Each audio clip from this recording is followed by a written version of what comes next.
kuulate Regionaalhaigla Tervise pooltundi.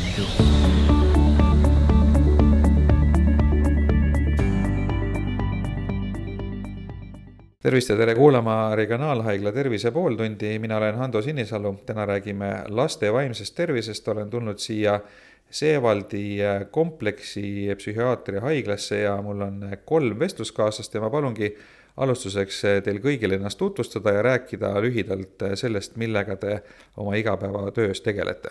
Minu nimi on Kadri Raid-Laur, mina olen pereterapeut ja siin noorukite osakonnas on minu ülesandeks tegeleda siis nende noorukite endiga ja nende vanematega, nende peredega.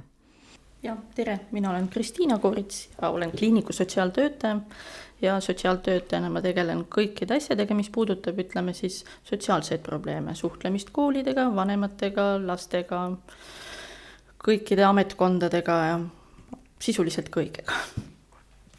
Mina olen Mare Serg, olen vaimse tervise õde, et mina siis tegelen mitte ainult vaimse tervisega, vaid tegelikult ka üldse tervisega, aga vaimse tervise poole pealt püüan, et noored leiaksid oma tasakaalu just siin osakonnas, et nende suhted saaks korda ja et nende eakaaslastega saaks suhted korda ja arstidega vestlused oleksid niisugused meelepärased. Et see on siis nagu natukene minu töö ka. Kui rääkida laste ja noorte vaimsest tervisest, siis millist laadi probleemid on kõige levinuvad, mille puhul teie juurde pöördutakse? No ikka sassis suhted. Nad tulevad siia ju tihti kiirabiga, siis on juba ammu mingisugune probleem ära käinud, et üle piiri on mindud koduste suhetega, et tihti sellepärast tullakse. Või siis koolis, et ei suudeta oma emotsioone kontrollida.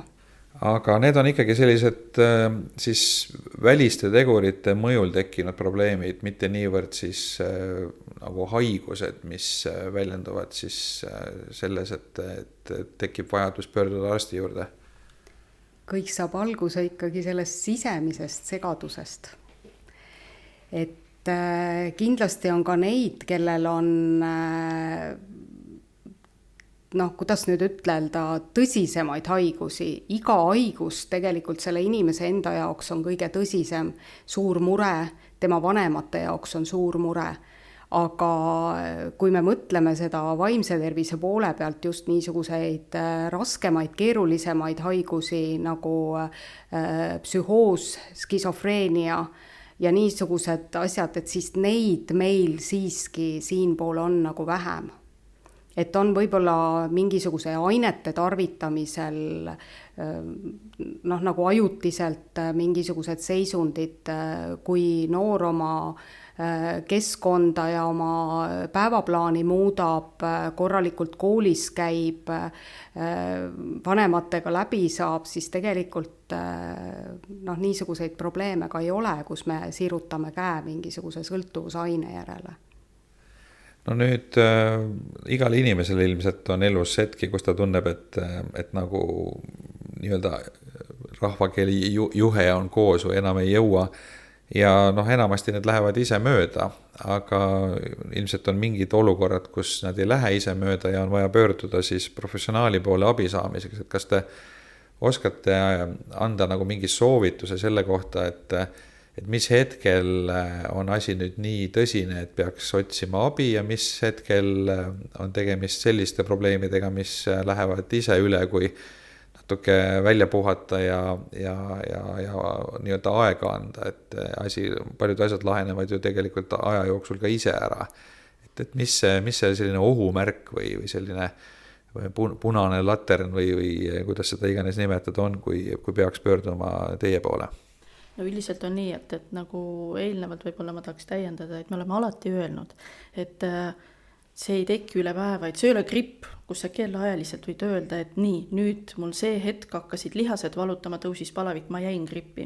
Et kogu see vaimne tervis, ütleme, see annab tasapisi ennast tunda, et kui alguses sa paned tähele, et lapsel kõht valutab, kui ta peab mingisse tundi minema ja teinekord laps ütleb juba aegsasti, et tead, et mul hakkab reedel vist kõht valutama ja siis hakkad mõtlema, et mis siin toimimas, et mingi õpetaja. Siis, kui igapäevaelu toime tuleb, hakkab segama. Ütleme, või kui see haigus hakkab segama või see tunne sees on niivõrd paha, et mu igapäevaelu on häiritud, siis on mõttekas pöörduda spetsialistile.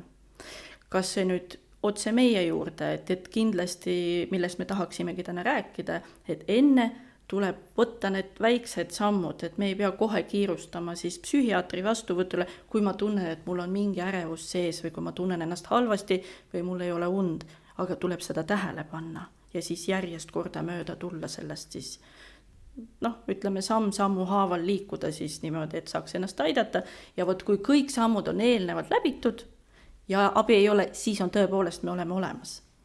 Nii et ma kordan üle, kuidas mina sellest aru sain, et selline ühekordne, nii et nagu üks päev on kuidagi selline tunne, et enam ei jõua, et see ei ole nagu probleem, et probleem on see, kui see on pikka aega korduv ja ära iseenesest ei lähe, et siis on see asi hull, aga mis need sammud siis on, et kuidas kõigepealt ennast ise või siis lähedased aidata saavad enne, kui tekib vajadus arstidel sekkuda?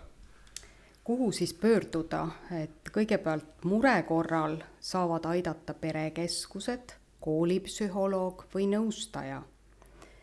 Esmast vaimse tervise kriisiabi ja nõustamist noortele pakub tegelikult väga hästi peaasi.ee. Ma väga loodan, et paljud noored on selle üles leidnud ja ka nende vanemad. Et kõik vaimse tervisega seotud mured tegelikult leiab internetist just sellelt kodulehelt peaasi.ee. Ja siis on esmane, kui on juba tõsisem tervisemure, siis esmane on ikka perearst. Vaimse tervise seisund on, nii nagu eelnevalt sai Kristiinagi ütles, et on muutunud ja see häirib igapäevaelu ja toimetulekut. Siis tuleb perearsti poole pöörduda. Perearst alustab uuringute ja raviga ja kui nooruk vajab vaimse tervise valdkonnas neid lisauuringuid, vot siis võtab perearst ühendust siis juba lastepsühhiaatriga e-konsultatsiooni kaudu.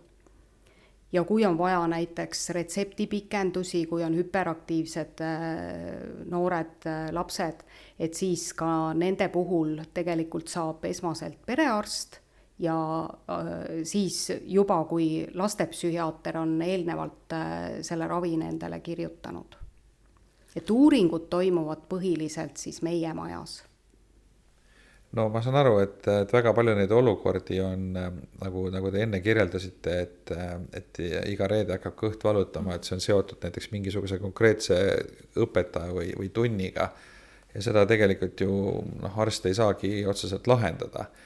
Et mis siis teha tuleks, et kui näiteks ikkagi on niimoodi, et see reedene matemaatikatund on kuidagi täiesti välja kannatamatu ja põhimõtteliselt ega õpilasel ju väga palju nagu vahendeid seda õpetajat vahetada või tundi mitte minna ei ole, et ta on tegelikult nagu sunnitud ikkagi seal käima. Ja kui need suhted õpetaja ja õpilase vahel on käest ära läinud, et mismoodi üldse seda olukorda siis lahendada saab? Iseenesest see ongi, et mis mina ütleme sotsiaaltöötajana või välja tuua, et meil on olemas lastekaitsespetsialistid, meil on olemas koolispetsialistid ja meil on olemas meditsiin. Ja enne kõike ütleme, kui me vaatame siis seda last ja tema tervist, meil ongi kodu, kool ja siis meie oleme siin see meditsiiniasutus. Seal on nii palju inimesi ümberringi, et kui on mingisugune probleem, ütleme, mis mõjutab küll meeleolu, aga seal põhjas ongi, ütleme, arusaamised matemaatikast ongi viletsad, et ongi raske aru saada, siis enne kõike laps räägib oma vanemaga. Tihtipeale lapsed ei julge ja vanemad tavaliselt küsivadki, et kuidas koolis läheb, okei. Ja see ongi kõik, me keegi ei vaata sinna süvitsi ei mindagi, et okei, väga hästi, et nagu õhtul tuli koju, sellest täitsa piisab. Vanemal on võimalus minna kooli, arutada seda lapsega, minna kooli, rääkida õpetajaga. Kui on tõepoolest probleem sellest, et lapse võimekus ongi, ütleme, vähene, tal ongi raske need matemaatika ja muud numbritega ained, siis meil on olemas Rajaleidja keskused, kuhu siis laps suunatakse, kus omakorda spetsialistid valivad talle sobiva programmi. Ja siis tal võib-olla ei pea. Mõni laps kardab kooli minna või kurdab, et kõht valutab, sest ta peab tahvli ette minema. Ta on niivõrd ärev, tal on häbi seista, võib-olla seal ta tunneb ennast halvasti. See kõik on läbirääkimiste küsimus. Ja nii naljakas, kes ei ole, väga suur arv lapsi, kes satuvad meile, ongi, kui me hakkame sinna süvitsi minema ja kaevama, mis on mure, siis tulebki välja, et see laps ei ole, tal kõik see suur pall on tekkinud sellest, et ta ei saanud oma vanemale mingil ajal ausalt või ei julenud öelda, et kuule, ma tunnen ennast halvasti, sest et, ja vanem ei osanud tähele panna võib-olla, et kas ta ei pööranud tähelepanu või siis ta arvas, et tema laps on nii tubli ja saab ise hakkama või et siinkohal me olemegi abi saanud pereterapeudist, kes võtabki lapsed ja vanemad ja paneb neid omavahel rääkima.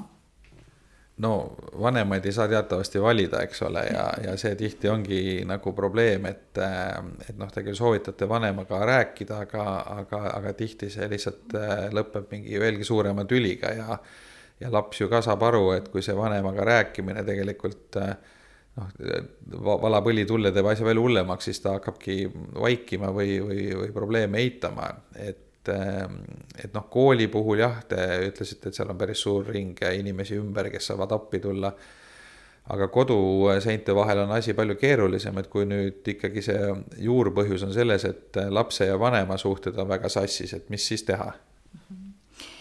Jaa, et eks ikkagi kõik saab alguse sellest suhtlusest, sellest kommunikatsioonist, mis seal kodus toimub ja eks see ongi see rääkimine ja kuulamine, 2 asja.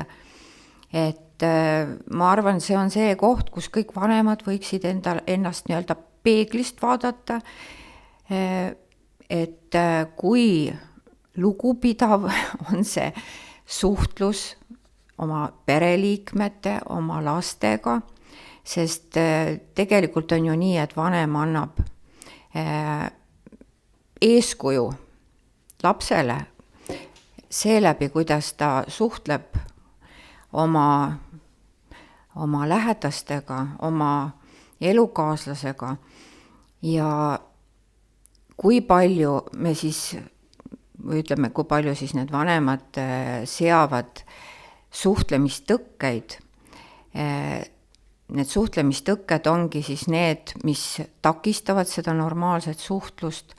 See on hääle tõstmine, süüdistamine, sildistamine, igasugune kriitika, näägutamine, kamandamine, ütleme nii, et kui palju seda seal vanema ja lapse suhtes on, see on ju kõik see, mis rikub, tekitab usaldamatust, laps ei taha enam vanemale rääkida oma asju, ta kardab seda vanema reaktsiooni ja niimoodi jätabki pigem enda teada.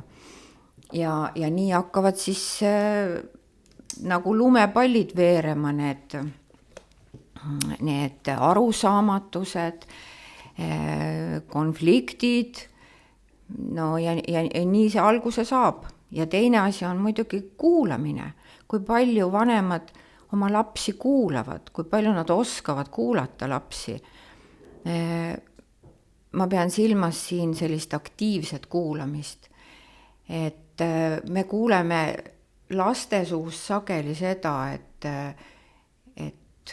ema vaatab telefoni või tegeleb oma tööasjadega samal ajal, kui laps läheb ja tahab midagi temaga jagada või arutada mingil teemal, mis temale on oluline.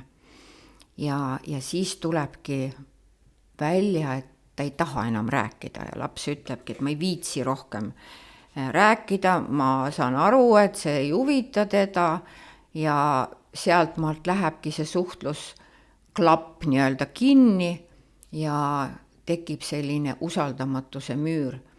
ja siis, kui vanem tahab ise lapsega kontakti saada ja läheb uurima, et kuidas sul läheb ja mismoodi sa ennast tunned, siis tegelikult sealt ei tulegi suurt vastust, vaid need vastused on tavaliselt ühesilbilised või ühesõnalised.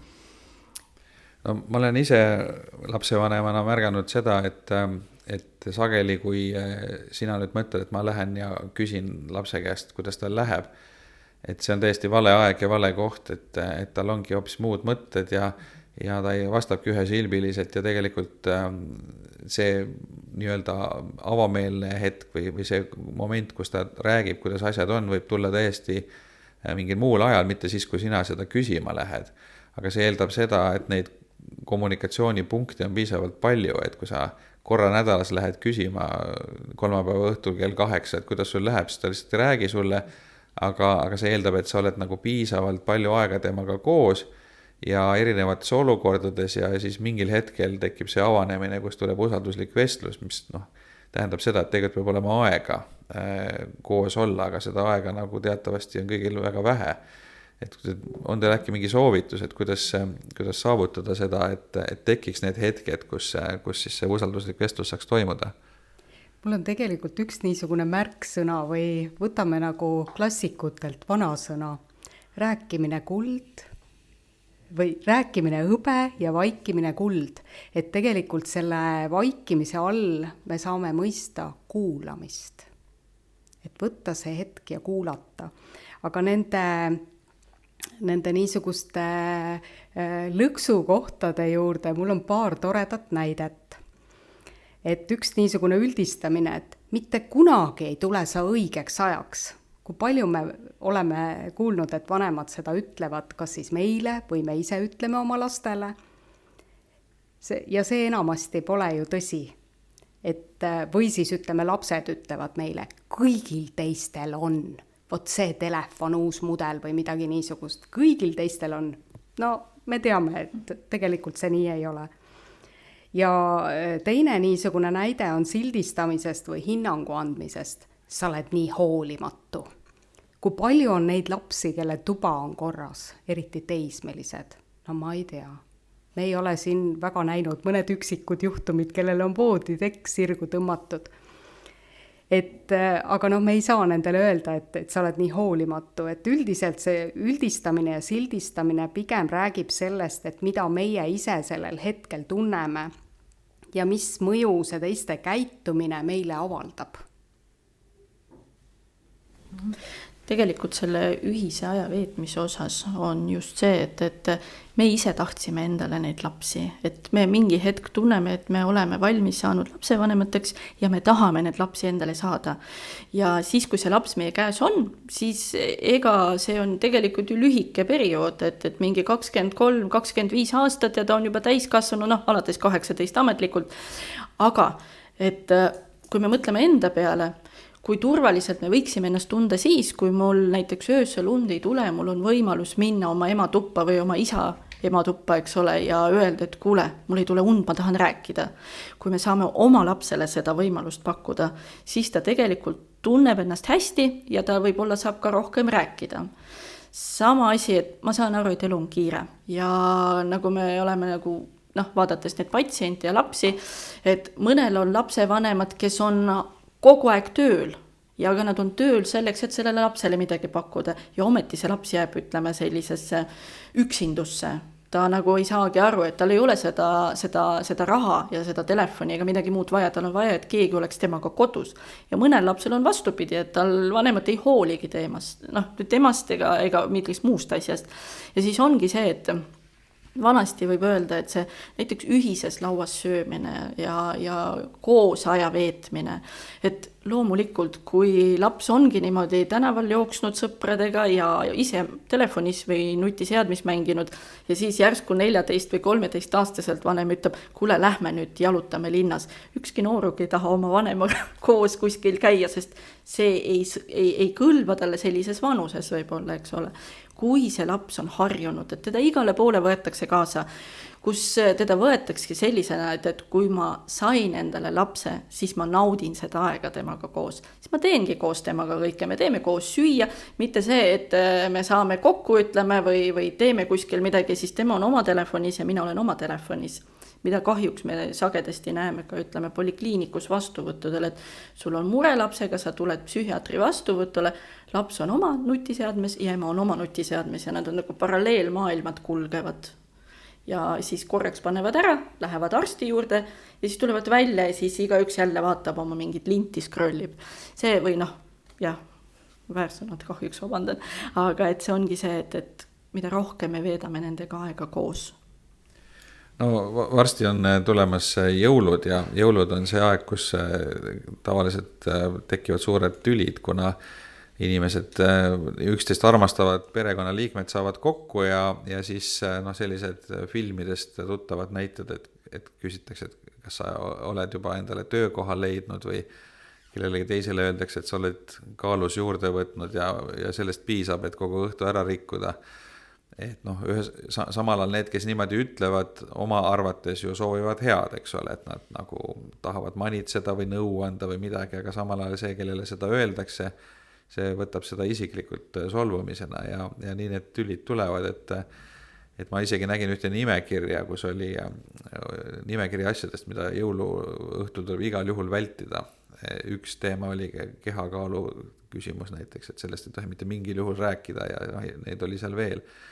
Et mis teie soovitused on, et kui nüüd saavad pereliikmed üle hulga aja kokku, võib-olla vanavanemad ja lapselapsed või siis ka lahus elavad vanemad oma lapsega ja on siis selline sünnipäev või muu pidulik sündmus, et kuidas seda nagu ja eeldame, et seal on mingi teatud selline võõristumine alguses, kui inimesed pole ammu ka kohtunud, et kuidas nagu saavutada seda, et see asi ei lõppeks tüliga, et milline selline kohtumine võiks välja näha, et sealt nagu kõik läheks heade tunnetega ära ja ootaks juba seda järgmist kohtumist, mitte ei mõtleks hirmuga, et jälle on need jõulud ja kindlasti ma saan urjutada oma vanemate või vanavanemate käest. No, mina ei tea, minu arust jõulud on see kõige suurem püha, vähemalt meie peres ja mida rohkem rahvast koos, seda lõbusam ja tegelikult ei saa välistada, et mingi konflikt võib tekkida, tähtis on see, kuidas see asi lõpeb. Et isegi kui keegi ütleb midagi, me ei saa öelda, et tead, täna saame kokku, mina räägin neid teemasid, sina vastad mulle ainult nendele küsimustele ja vaata, need teemad jäägu puutumata, sest need on võivad tekitada konflikti. Las ta tekib, aga lõppkokkuvõttes me teame, et inimesed, kelle vahel konflikt tekib mingil põhjusel. Kui see kehakaal mainitakse, siis on põhjus, et mitte see, et vaata, kui paks sa oled, vaid ma olen nii mures su tervise pärast, et kuidas, ma arvastan sind nii väga, et ma ei tahaks, et sa saaksid otsa. Sõltub see, kuidas öelda, eks ole. Ja et kas sa oled mõelnud või et sul naine ikka teeb nii head sööki, et sa aina kosud ja kosud, et siis sa ei pea inetult ütlema, et ja kui see konflikt ongi tekkinud, et lõppkokkuvõttes tulebki nagu oma vahel ka leppida ära, et kuule, et ma hoolin sinust ja ma armastan sind ja ega ma ei soovi sulle üldse halba, ja ka vabandust paluda, et seal ei ole midagi hullu, kui vanem inimene on midagi, ütleme, öelnud, mis riivab nooremat last või vastupidi, et see vabanduse palumine võiks nagu täiesti loomulikult välja kukkuma. No te enne rääksite sellest, et sellised mustrid kipuvad korduma, et lapsed vaatavad oma vanemate pealt, kuidas nemad suhtlevad ja õpivad siis seda või omandavad seda ja siis oma tulevases suhtes kipuvad seda kopeerima ja nüüd, kui see selline surnud ring tekib, et järjest kopeeritakse sellist halba käitumist, näägutamist ja hurjutamist ja mis need terminid kõik olid, et siis tundub, et see nagu ei lõppegi ära kuskilt, et kuidas siis seda saavutada, et need mustrid ei korduks, et kui jällegi vanemaid ei saa valida, kui lapsevanemad käituvad üksteisega halvasti, näägutavad, urjutavad ja tülitsevad, et see on enamasti ju lastele nagu peamine eeskuju, kuidas õppida enda suhete jaoks, et kas seda ahelat on kuidagi võimalik murda ka, et lapsed nagu sellest välja saaks, sellest surnud ringist? Ma arvan, et siin on ikkagi vanemates on see võti ja et kui vanemad seda mõistavad ja sellest aru saavad, kuidas nende käitumine mõjutab lapsi, et siis on nagu see koht, kus on võimalus neil ka midagi teistmoodi teha. Et see on näiteks see, mida me siin neid ühiseid vestlusi pidades saame ka rääkida ja arutada vanematega koos ja kui sinna on haaratud ka lapsed nendesse pereteraapia vestlustesse, siis on tihti see, et lapsed saavad öelda ka oma arvamust vanematele, kuidas nemad tunnevad ennast sellises olukorras, mis tunne neil siis tekib, kui vanemad seal omavahel tülitsevad või süüdistavad teineteist, et tihti on just see koht, ütleme siin meie osakonnas ka, kus lapsel on nagu see õigus öelda neid asju, mida ta tavaliselt kodus ei ütle. Et ja see ikkagi läheb vanematele ka korda. Et siin tihtipeale on nii, et see on nagu selline tõeline, kuidas ma ütleksin siis selline ehmatus või üllatus, et laps võib niimoodi ennast tunda üldse. Et see pereteraapia annab võimaluse lapsel öelda asju, mida ta kodus ei julge ja see tihti võib tulla vanematele üllatusena, et laps üldse seda nii mõistab, sest ta pole seda kodus öelnud. Just nimelt. Ja võib-olla üks selline klaarimine, see, mida teie enne välja tõite, üks tähelepanek, et kui teil vanemana näiteks, et ongi keeruline lapsega kontakti saada, seda ütlevad väga-väga paljud vanemad, enamuses, ütleme nii, et kui te tahate lapsega suhelda või tema arvamust teada, siis see pole see õige hetk, temal on oma tegemised ja tõepoolest ta vastabki niimoodi, et mine ära, ma ei taha rääkida praegu. Siis just see moment, kui laps ise tuleb vahel teiega jagama mingit teemat, mitte võib-olla endast rääkima, aga mingist teemast, mis teda väga köidab. Ta tahab seda jagada ja arutleda, siis tuleb võtta see 100% aega lapse jaoks, jätta kõik muu kõrvale. Niimoodi me hakkame seda kontakti tegelikult nagu tekitama ja seda usaldust ja et lapsel saaks nagu see selliseks toredaks võimaluseks oma vanemaga suhelda. Ja et me siis ei katkesta seda tema juttu oma õpetussõnadega, et oot, et nüüd tead, tegelikult need asjad ikka päris nii ei ole, või et tahame siin mingit oma arvamust avaldada, et siis jätame need asjad ka esialgu kõrvale.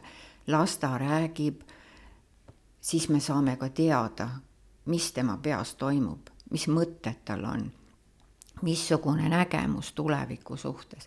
Meil on siis vähemalt mingisugunegi ettekujutus ja kontakt olemas ja et sellel pinnal me saamegi seda usalduslikku suhet hakata looma lapsega, kui see vahepeal on näiteks ära kadunud. No teismelistele ilmselt kõige suuremaid probleeme põhjustavad suhted omavahel, siis kas sõpradega või armusuhted. Ja see on ka koht, kus tihti nagu vanemad ei ole autoriteedid nõu andma, et võib-olla tüdrukud rohkem räägivad oma emaga sellest, aga poisid üldjuhul isaga oma armusuhetest rääkima ei kipu just. Et kuidas neid asju lahendada, et kui ikkagi tundub see probleem selline väljakannatamatu, kellega sellest rääkida ja kuidas siin abi saada? Siin on ka jällegi, et me võime anda märku sellele lapsele või noorukile, et me märkame, et kas ta on omadega hädas, et ta on kuidagi ummikusse jooksnud või et ta ei leia väljapääsu. Me näeme, kui ta on tujutu, kui ta on õnnetu ja me saame talle seda omalt poolt nagu mõista anda ja väljendada, et ma saan aru, et sul on mingi mure või mulle tundub, et sul on midagi kehvasti läinud. See on see, millega meie saame nagu anda mõista, et me mõistame, et tal on midagi viga, eks ole, ja et kui sa tahad, et äkki sa tahad minuga jagada midagi või midagi rääkida, et siis ma olen olemas. Tule siis räägi. Et me ei hakka otseselt nagu survet avaldama ega nii-öelda peale pressima talle, vaid me anname mõista, et me oleme valmis teda kuulama, kui tema tunneb, et ta tahab seda teha. Nüüd meie saade hakkab otsa lõppema, et ilmselt me kõikidest teemadest jõudnud rääkida, aga võib-olla siis ma vaatan, et teil on siin märkmeid päris palju ees, et te tahtsite võib-olla veel midagi olulist välja tuua, et räägime siis sellest ka veel, et mis asjadest me veel ei rääkinud, aga peaks rääkima.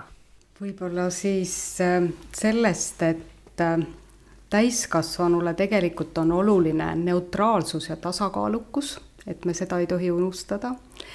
Kuigi tunded on väga olulised osad meie elust, aga kõik enamustundeid on mööduvad. Rõõm, kurbus, üllatus, kadedus, eks ju, see läheb ka mööda. Aga see tunne, et ma olen olemas, vot see peab saatma meid terve elu. Et kui keegi hakkab meist rääkima, et mind nagu ei olegi olemas või ma ei tea, kas ma hingan või kas mu süda lööb, vot see on tõsisem ohumärk. Et siis vast peab sellest ikka rääkima spetsialistidega. Aga kuidas siis üldiselt hoida vaimset tervist? No tegelikult sobivad kõik üldise tervise ja heaoluga seotud tegevused, et hästi oluline on vaimne ja füüsiline tasakaal, et kes teeb trenni, see tehku trenni, tehku mõõdukalt, karastagu ennast. Hea läbisaamine peres ja toetavad sõbralikud suhted, need on ka väga olulised ja seal on oluline kiitus. Siis niisugune väike mõte, et mõelge, keda te viimati kiitsite või kes teid viimati kiitis. Hea eeskuju on väga suureks kasuks. See, et on tahe areneda ja targaks saada. See, et on võimalus õppida. Ja üldse igasugune soov muresid lahendada hoiab ka meie vaimset tervist. See, kui meil on oma kodu olemas, meil on oma suhtlemine ja omad sõbrad olemas, kui meil on oma töökoht või siis laste vaatest, noorte vaatest, meie vanematel on töökoht. Vanemad võib-olla ei saagi aru sellest, et noored ja lapsed muretsevad palju rohkem kui meie ise, kui meil töökohta ei ole. Ja igasugused head mõtted sobivad ka sinna juurde. Käisin hiljuti Pärnus, käisin rannapargis ja seal olid väga toredad niisugused viited pargis, et viisakus on võimalus, liikumine on tervis, üheskoos suudame, vot need toetavad ka meie vaimset tervist. Nii, nende kenade mõtetega on sobiv lõpetada. Suur tänu, te kuulasite Regionaalhaigla tervise pooltundi. Mina olen saatejuht Ando Sinisalu ja aitäh kõigile kuulajatele.